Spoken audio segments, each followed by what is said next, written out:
तपाईहरु खास गरेर जेएनजीको अध्यक्ष हुनुहुन्छ हैन तपाई जेएनजीलाई कसरी प्रयोग गर्यो भन्ने कुरा बुझ्नुभयो होला नि त र जति पनि सिंहदरबारमा सर्वोच्च अदालतमा आगो लगाउने मान्छे सबै राजसभामा गए राजसभा कुन योजनाका साथ आएको रहेछ भन्ने कुरा बुझ्नुभयो हैन न देशमा सुशासन हुन्छ न भ्रष्टाचार रोकिन्छ तपाईहरुले खोजेको सुशासन र भ्रष्टाचार गर्ने मान्छेहरुलाई कारबाही खोजेको हैन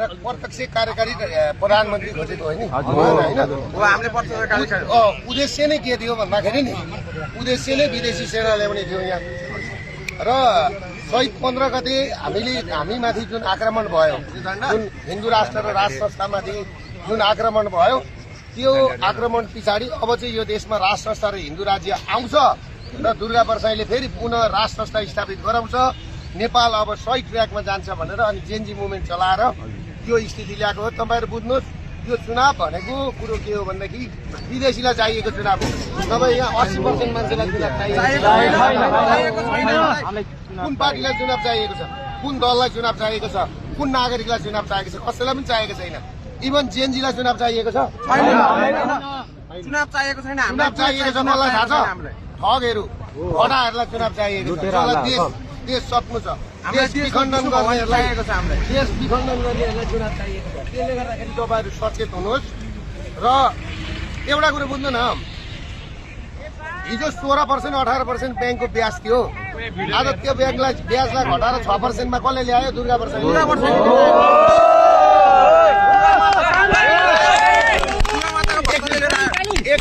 1 लाख भए पनि लघु वित्त र सहकारीको 1 लाख भए पनि मिना गराउने योजना कसले ल्यायो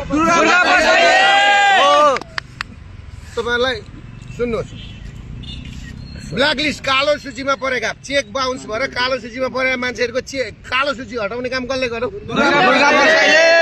गर्यो हैन गर्यो भ्रष्टाचार विरुद्ध सबैभन्दा बढी आवाज कसले उठायो दुर्गा परसाईले एउटा कुरो के छ भन्दाखेरि नि लाजै मर्दो सहकारी ठगहरू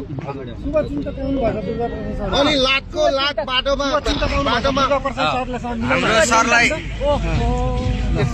धन्यवाद राम्रो छ आज बाटाका पेटीमा बसेर मकै बेचेर खान्छु भन्दा पनि त्यो मान्छेले पाएन त्यस्ता मान्छे आज हिरो हो त्यो मकै बेचेर पैसा जम्मा गरेको सहकारीमा जम्मा गरेको सहकारीको पैसा खाने पनि हिरो ए गरिबलाई झुन्डिएर मर्न नदिउँ भन्दाखेरि चाहिँ त्यो मान्छे चाहिँ जिरो ए राजा ल्याउँ यो देश बचाउँ हिन्दू राष्ट्र ल्याउँ भनेर भन्ने मान्छे जिरो अब तपाईँहरू के बुझ्नुहोस् भने नि आँखामा छारो हालेको छ अहिले पनि यो चुनाव भनेको नेपालीहरूको लागि होइन आज मैले होइन यो मेरो अन्तिम बोली पनि हुन सक्छ भोलि म मर्न पनि सक्छु म बहुत खतरामा खेलेर हिँडेको मान्छे छु हैन तपाईको सोच हामी लिएर हिँड्छौं हामी जीवित हुन्छौं विदेशीहरुले सिद्ध्याउन पनि सक्छन् पृथ्वीनारायण शाहले हारेको मुलुक हो जोगाउनु पर्छ तपाईहरुले त्यसले गर्दाखेरि तपाईहरु तैनात भएर बस्नुहोस् यो चुनाव भयो भनेदेखि नि सिधा पश्चिमाको हालिमुहाली यहाँ अब नि बाहिरको सेना आउँछ यहाँ सेना आउँछ त्यही ल्याउने हो थ्रेड छ भनेर चाहिँ खबर आएको छ हैन त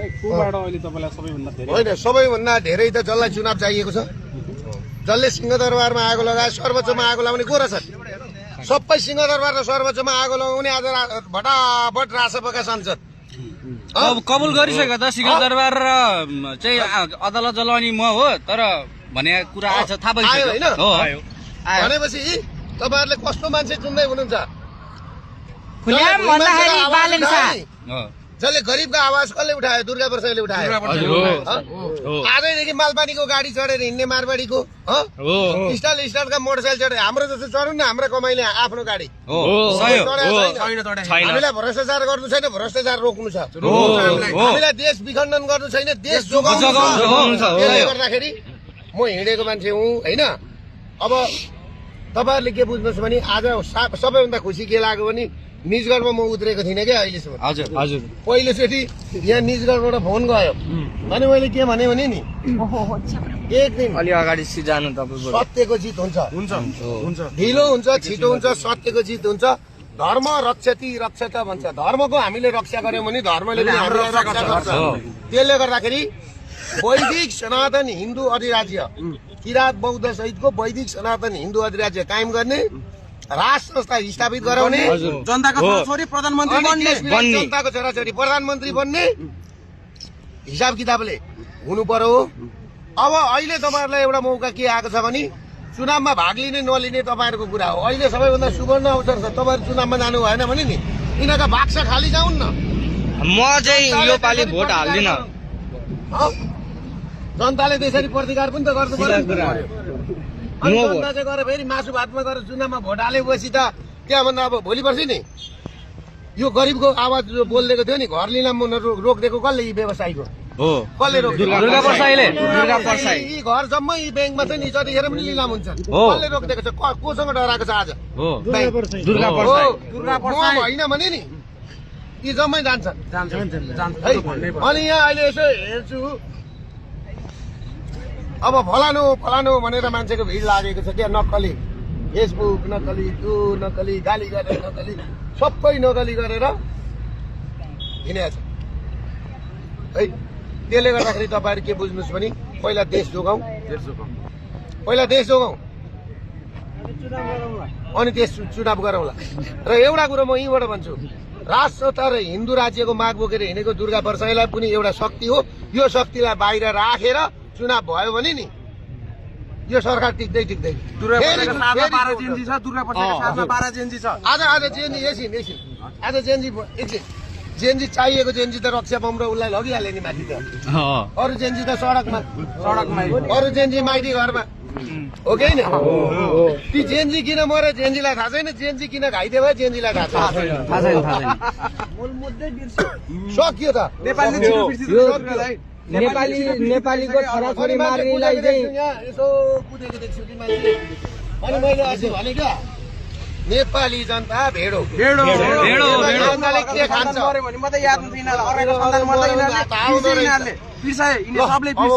हिँडेको अहिले होइन। अब त्यही गरौँ मेरो भाइ। ल फेरि भेटौँ ल ल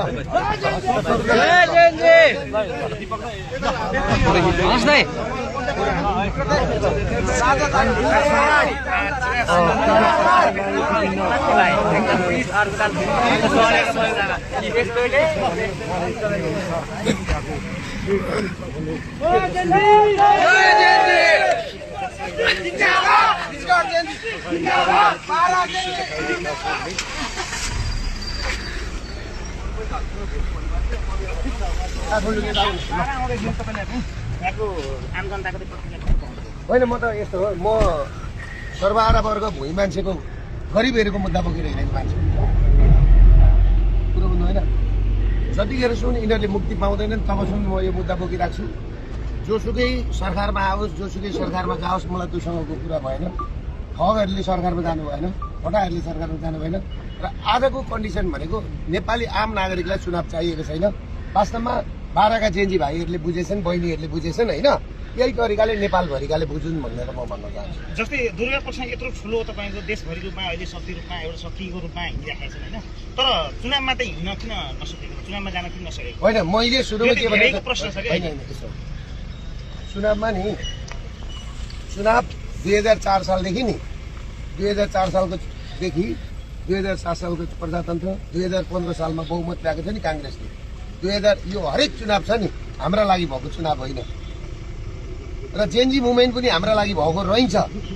भयो 2 घण्टा जेएनजी मुभमेन्ट नेपालीको लागि भएको थियो, 2 घण्टा पछाडि हाइचेक भयो क्या। र अहिलेको चुनाव पनि नेपालीहरूको लागि भएको होइन। त्यसको परिणाम आउँछ। तपाईँ यहीँ जिउँदै हुनुहुन्छ, म छँदैछु होइन। मत दिने त नेपाली जनता नै हो नि त। अब दिन्छन् भनेदेखि देश जान्छ। के जान्छ के हुन्छ त? आदि चाहिरहेको राजा खोज्ने मान्छेले कहिले पार्टीमा हिँड्दैन के।